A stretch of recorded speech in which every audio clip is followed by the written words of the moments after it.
साहब ने कहा कि हम ट्रेन के डब्बे में चाय बेचते थे।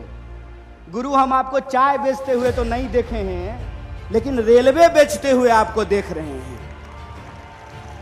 गुरु, हम आपको चाय बेचते हुए तो नहीं देखे हैं, लेकिन बीएसएनएल बेचते हुए देख रहे हैं। गुरु, हम आपको चाय बेचते हुए नहीं देखे हैं, लेकिन एलआईसी बेचते हुए देख रहे हैं। देख रहे हैं कि नहीं देख रहे हैं? और अगर कोई चाय बेचने वाला होता तो दूध का दाम बढ़ाता क्या? मैं मोदी जी की तरफ पूछूं क्या? अगर कोई चाय बेचने वाला देश का प्रधानमंत्री होता तो जब नया साल आने वाला है तो 2 रुपया दूध महंगा किया जाता क्या? दूध से इनका नाता नहीं है, चीनियों से जरूर है। सवाल है इस देश के हुक्मरानों से, कांग्रेस पार्टी का एक आम कार्यकर्ता होने के चलते, कि ऐसी कौन सी ऐसी नीति है कि देश गरीब हो रहा है। हमारा आर्थिक आंकड़ा हमको बताता है कि देश में सबसे ज्यादा बेरोजगारी है आज के वक्त में। कोई ऐसा सेक्टर नहीं है जहां बेरोजगारी सर चढ़ करके बोल नहीं रही है। आप तमाम सर्वे उठा करके देख लीजिए, लगातार अमीर और गरीब की खाई बढ़ती जा रही है।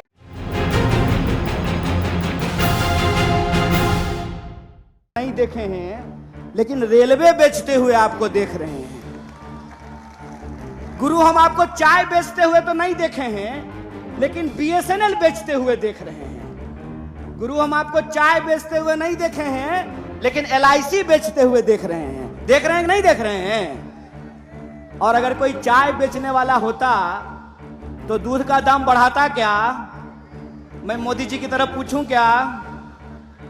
अगर कोई चाय बेचने वाला देश का प्रधानमंत्री होता तो जब नया साल आने वाला है तो 2 रुपया दूध महंगा किया जाता क्या? दूध से इनका नाता नहीं है, चीनियों से जरूर है। दूध से नाता हो ना हो, चीनी से जरूर है। और यह बात मैं क्यों बोल रहा हूं? पहली बार ऐसा हुआ है कि कोई हमारे यहां आ गया, गलत किया। पूरी तरीके से भारतीय राष्ट्रीय कांग्रेस चाइना का विरोध करती है, उसकी निंदा करती है कि चाइना को कोई अधिकार नहीं है कि हमारी सीमा में घुसे। और अगर घुसेंगे तो हमको अपने देश के जवानों पे भरोसा है। हमारे घर में लोग फौज की नौकरी करते हैं, इसीलिए हमको पता है। अरे जूता नहीं भी होगा ना तो हौसलों से उनका मुकाबला करेंगे, यह बात हम जानते हैं। लेकिन कुछ निकम्मे लोग हैं कि बड़ी चालाकी से वर्दी के पीछे छुप जाते हैं। कभी वर्दी को बदनाम कर देते हैं, कभी वर्दी के पीछे छुप जाते हैं। जब प्रज्ञा बोल रही थी चाकू तेज कर लीजिए, तब वर्दी को बदनाम कर रही थी, पुलिस वालों का मजाक उड़ा रही थी। और जब सरकार से सवाल पूछा गया तो वर्दी के पीछे छुप गए। तो मैं उनसे कहना चाहता हूं कि विपक्ष होने के नाते हम सरकार से सवाल पूछते हैं, और सरकार से सवाल पूछना सेना का अपमान करना नहीं होता है। सरकार ये जवाब दे कि प्रधानमंत्री जब कहते हैं कि ना कोई आया था ना कोई आया है, तो हमारे जवान घायल कैसे हुए, इस सवाल का जवाब रक्षा मंत्री को देना चाहिए। दोस्तों, सबसे पहले मैं एक नौजवान होने के नाते भारतीय राष्ट्रीय कांग्रेस की जो मौजूदा स्टीयरिंग कमेटी है, उसने जो संविधान में एक संशोधन किया है कि पार्टी प्रतिनिधित्व में हर एक स्तर पर 50 वर्ष से कम उम्र के व्यक्ति को 50% तक सीट जो आरक्षित किया गया है, मैं इस देश के नौजवानों के बिहाफ पर भारतीय राष्ट्रीय कांग्रेस को कोटि कोटि धन्यवाद करना चाहता हूं। दोस्तों, मैं समझता हूं कि ये एक महत्वपूर्ण रेजोल्यूशन है। महत्वपूर्ण रेजोल्यूशन इसलिए है कि आप सब जानते हैं कि भारत दुनिया का सबसे नौजवान देश है। दुनिया का हर 5वां नौजवान कोई ना कोई भारतीय है। ऐसे वक्त में देश की दशा क्या होगी, देश की राजनीति क्या होगी, समाज का स्वरूप क्या होगा और हमारे आने वाले भविष्य का मुस्तकबिल क्या होगा, इसको इस देश का नौजवान तय करेंगे। कांग्रेस पार्टी ने इस बदलाव को महसूस किया है, उसके लिए हम अपने वरिष्ठ नेतृत्व को बहुत बहुत धन्यवाद देना चाहते हैं। दोस्तों, आज जब रायपुर में देश की सबसे पुरानी पार्टी उसका 50वां महाधिवेशन हो रहा है, तो हमारे सामने कुछ महत्वपूर्ण सवाल हैं और उन्हीं महत्वपूर्ण सवालों पर चर्चा करने के लिए यह हमारा डिस्कशन हो रहा है, यह प्लेनरी सेशन हो रहा है। और यहां मैं आपके बीच मौजूद हूं हमारे देश के इकोनॉमिक, आर्थिक और राजनीतिक रेजोल्यूशन क्या होना चाहिए उसके संबंध में कुछ बातें रखने के लिए। सबसे पहली बात तो हमको यह समझना चाहिए, देश की अर्थव्यवस्था देश के लोगों को नजरअंदाज करके नहीं चल सकती है। कोई भी ऐसी आर्थिक नीति जिसमें देश के लोगों को नजरअंदाज किया गया है, वो आर्थिक नीति देश की आर्थिक नीति नहीं हो सकती है।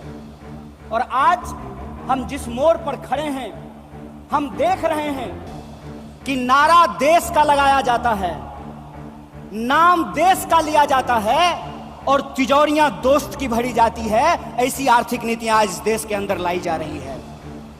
मेरा एक सीधा सवाल है इस देश के हुक्मरानों से, कांग्रेस पार्टी का एक आम कार्यकर्ता होने के चलते, कि ऐसी कौन सी ऐसी नीति है कि देश गरीब हो रहा है। हमारा आर्थिक आंकड़ा हमको बताता है कि देश में सबसे ज्यादा बेरोजगारी है आज के वक्त में। कोई ऐसा सेक्टर नहीं है जहां बेरोजगारी सर चढ़ करके बोल नहीं रही है। आप तमाम सर्वे उठा करके देख लीजिए, लगातार अमीर और गरीब की खाई बढ़ती जा रही है। इस देश के संसाधनों पर मुट्ठी भर लोगों का कब्जा होता जा रहा है।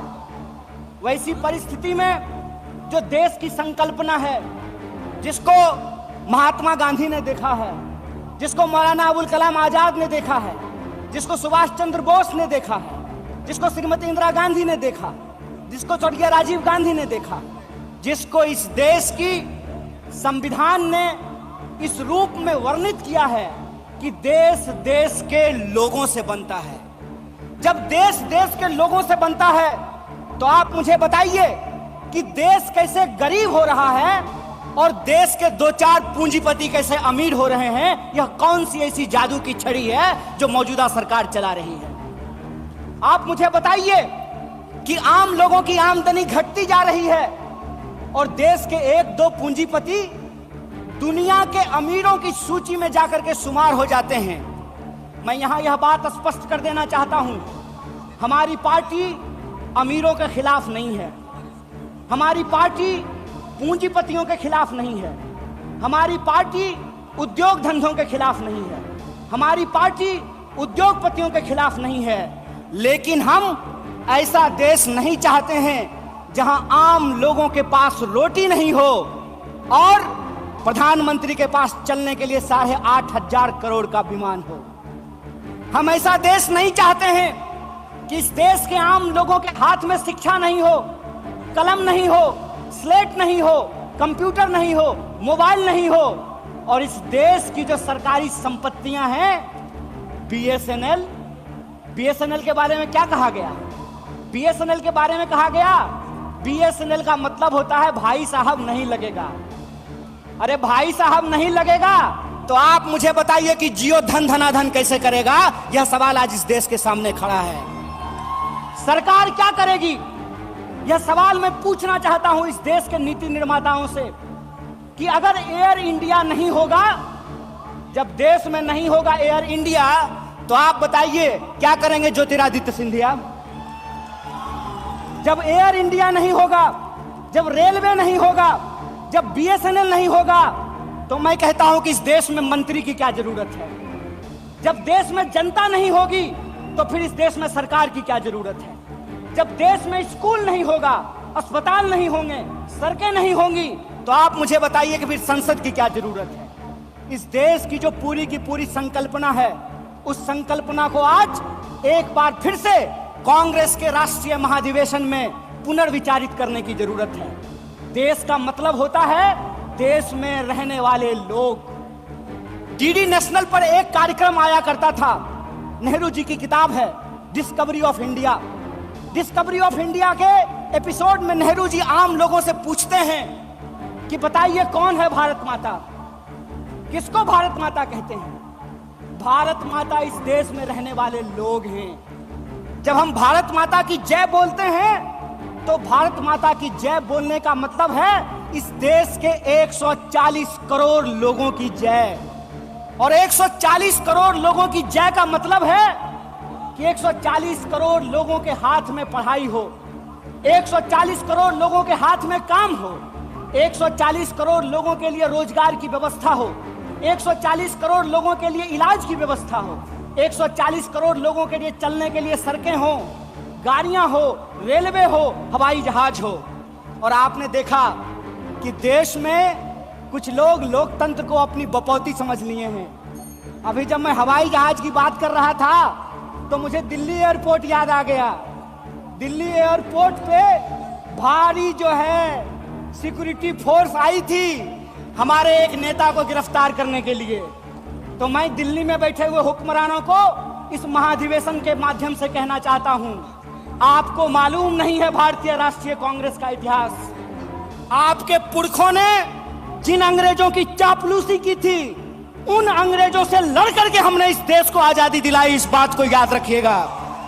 ना आपके जेल से डरेंगे, ना आपके मुकदमे से डरेंगे, ना आपकी लाठियों से डरेंगे, ना आपकी गोलियों से डरेंगे।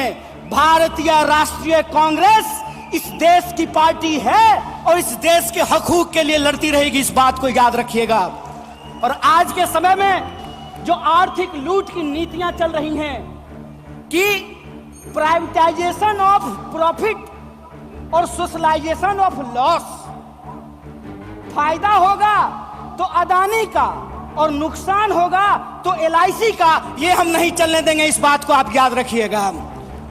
फायदा होगा तो प्रधानमंत्री जी के दोस्त का और नुकसान होगा तो इस देश के आम लोगों का पैसा जो SBI में पड़ा हुआ है उसका, ये हम नहीं चलने देंगे। इस बात को याद रखिएगा।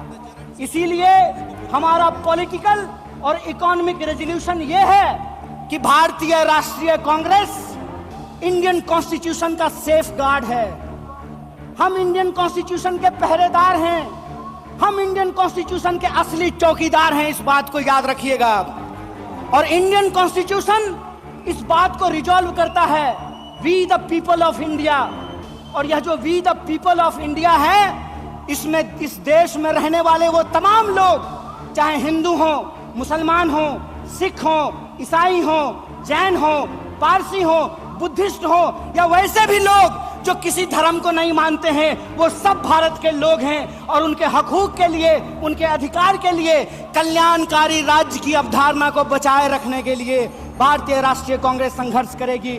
और यही जो पॉलिटिकल रेजोल्यूशन है कि हम देश के लोगों के बुनियादी सवालों के लिए रोजी रोटी, कपड़ा, मकान, शिक्षा, स्वास्थ्य, सड़क, बिजली, पानी और इस देश के संविधान के लिए संघर्ष करते रहेंगे। इसी आशा और उम्मीद के साथ आप तमाम सम्मानित मंच और आप तमाम प्रतिनिधियों का एक बार पुनः स्वागत करते अपनी बात को खत्म करूंगा। शुक्रिया। इनकलाब जिंदाबाद। जय हिंद, जय भारत, जय कांग्रेस।